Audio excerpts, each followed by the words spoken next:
What's up, guys? Welcome to another episode of the Gen X podcast. Today, we're going to be talking about things you could do during our time that you can't do now. Anything from the 70s and 80s that you might be a little sketchy to do now. Sean, why don't you start with your story, brother, about what you used to do for the old chickies? So, back in the 80s, I'd found this guy's ID. And I was explaining to you guys earlier, if you really squinted really hard and in just one eye, it would somewhat resemble me.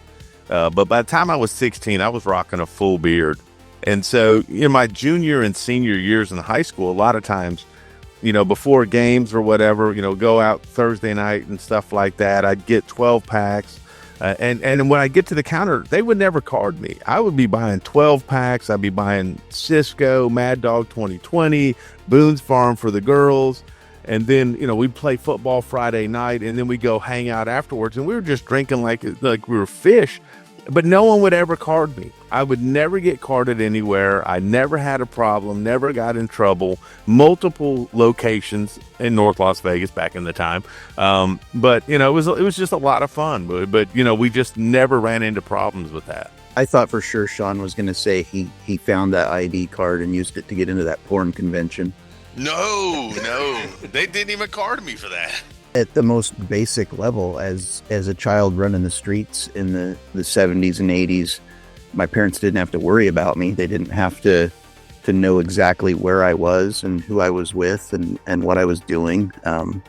We were free to be kids. I think Sean said it on a previous episode that basically we were feral.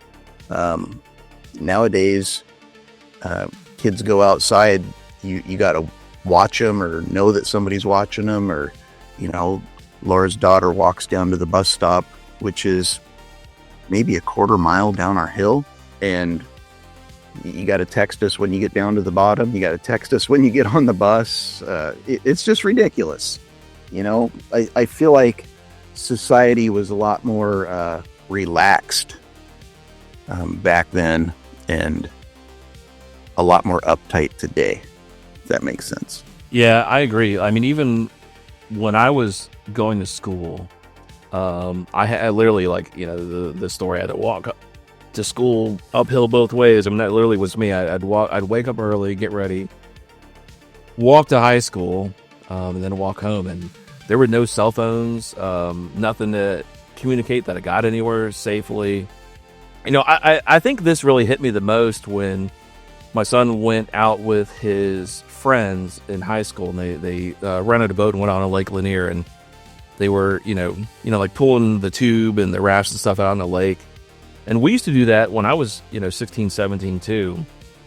And it hit me when Zach was doing that, being flung all over the lake. I was like, man, I have no idea if he's drowning or if he needs help. And I guess my parents didn't either. So it's interesting, like the change in perspective, like, with what you're saying, Troy, text me when you get here, text me when you get there. Do you think is that a parent thing, or do you think the world has become more dangerous? And if so, why? Yeah, I mean, honestly, I don't know that the world is any more dangerous today than it was back then. I think that we just have the headlines today that we didn't back then. We've got social media. We got people reporting things from all over the country in real time, and you can see it, and you just get that perception that, oh my God, this place is falling apart. Crime is everywhere. I don't think that that's necessarily the case. I don't think it's any worse today than it was back then. In fact, if you look at like FBI crime statistics, I feel like we're safer today than we were back then, as far as like murders and stuff like that go. So it's got to be just the perception, because it's in your face so much more today than it was then.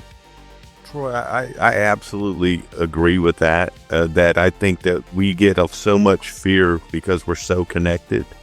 But the one thing that I see that's happened to our kids, and some of this is through us and some of it's through social media, is we've changed our children to become dependent instead of independent. When we were young, we were very independent. We had to go do stuff. We knew exactly what we had to do. You ran with the same group of friends in your neighborhood. You weren't texting all these other people all over the place. You had to kind of squash your beefs where you were at. But you also had to grow up and develop certain social skills face to face that are different now. And I think that some of it is the world that they live in with is how they're connected. And some of it is we're not cutting the tether enough to say, you need to kind of get out there and figure it out some. So I'm as guilty of it as anybody. Where you at, how you doing, what's going on, constantly checking in instead of maybe letting them explore life a little bit. And sometimes life isn't pretty a lot of times, but you grow up a little more that way. I guess I never really considered that, but looking at like Laura's daughter today, she relies heavily on Laura and I to keep her entertained. Yeah. Unless she's got her tablet or phone and then she's using, social media and internet to entertain her. But if we're like, you got to put that down and just go outside, she'll just go out there and kind of wander around lost. She don't know what to do.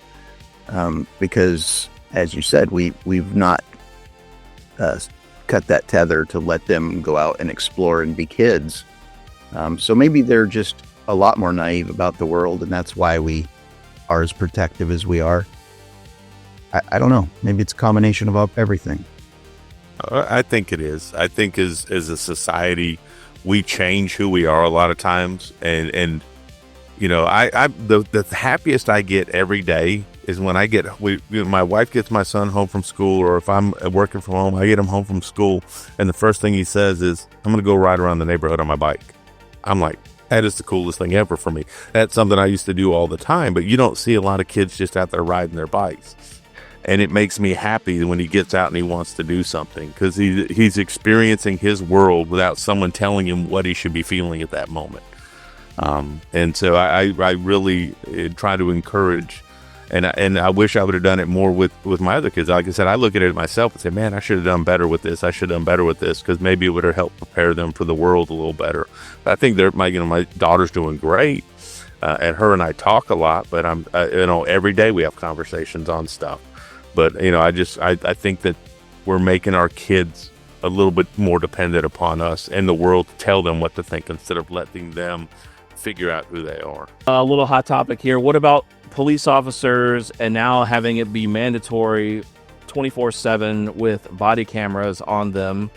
I think that body cameras have completely removed all officer discretion, and a lot of lives have potentially been ruined over stupid mistakes. Just my opinion. What are y'all's thoughts on how policemen were back in the 80s versus now? I don't know that having a body camera removes that discretion. I mean, you can get pulled over for speeding and the cop can still let you go. It's all recorded on the dash cam. I think the body camera is just going to keep an honest man honest. I don't think that, without like stepping on your argument there, Matt, I don't think there's a valid reason today to not have one. As bad of a rap as law enforcement officers have had in the press over the past decade or so, if I was a cop, I would not want to be on the job without one, because that's that recorded history of the actual events is what's going to keep you from being in trouble with the jury of your peers when someone claims you were heavy-handed with them, or you did something you shouldn't have done, and that it was different. It's no longer a he said she said, where society is going to automatically think the cop was wrong, because that's how they're portrayed in the media. So I think it was a good move. And if you talk to some of the cops, they'd probably agree with you. Yeah, no, I stop all over my argument. That's the whole point of this, is to have different opinions. Seriously, but so I'll give you an example. Like, let's say you were patrolling with your partner, and you pull over somebody that Laura's daughter, for example. I don't know if she's 16 or not. Let's just pretend like she's not. And you pull her over for, I don't know, rolling through a stop sign. You walk up to the driver's side door, and you're like, oh my God, really? I know this person. What are you doing? Why are you driving? You know, they're just being a kid, being stupid. You know, maybe back in the 80s, you have your partner hop in the car, drive the car home, ride her home, say, don't do it again.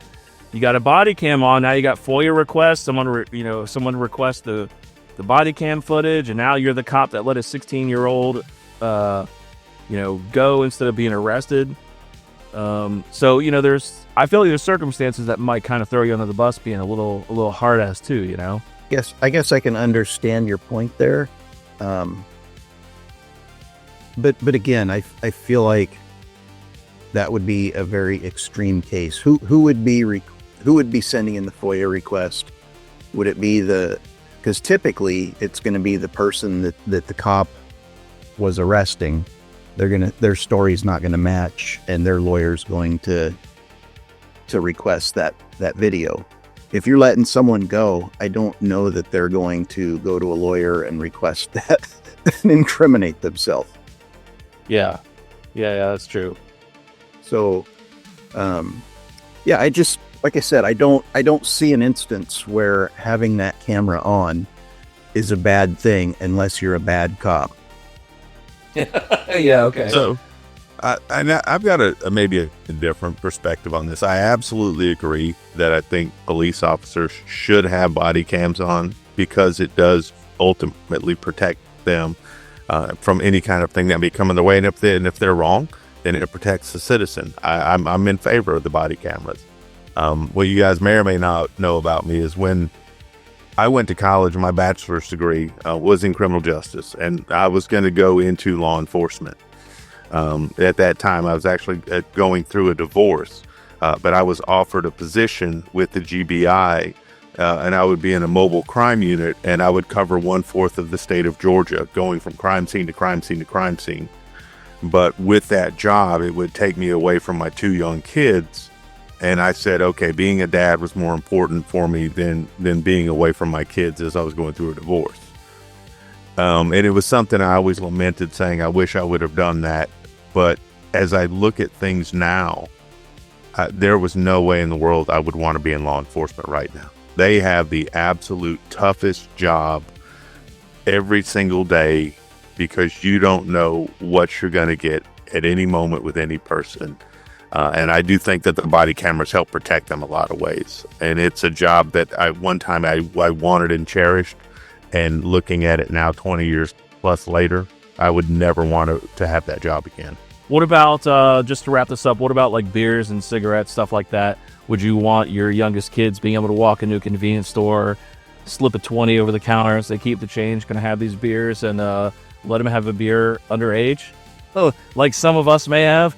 You have to be creative in life, and that's what helps form who you are. I was talking with my wife about this the other day, and she would talk about how she would go into the pool halls when they had the cigarette machines, vending machines, and she would get a pack of smokes and go to school and sell them for $0.25 a piece. So, you know, you had to be a little bit of an entrepreneur, a little bit of a pirate there, develop yourself. Of course, this is the preacher's daughter, so, you know, it makes it a little more fun. But, you know, there were some different things there, you know, and I never had a problem with stuff like that, you know, but today's society, you know, you'd be locking up parents for stuff like that. All right, Troy, go ahead, Troy. Final thoughts? Now, my children are no longer minors. They're both well over 21. But when they were minors, would I have wanted them going into a convenience store buying beer and cigarettes? No, I wouldn't. But, you know, my parents wouldn't have wanted that for me either. I did it. They didn't know about it. I got away with it. I learned from it. And hopefully my children did too when they were put in that situation. I think it's just part of growing up, part of being a kid. You got to mess around with stuff like that to kind of build some character and find out just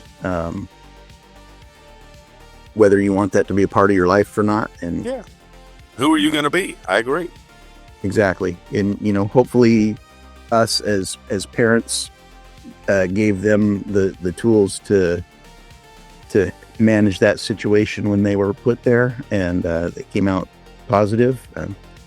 You know, that's about it. Yeah.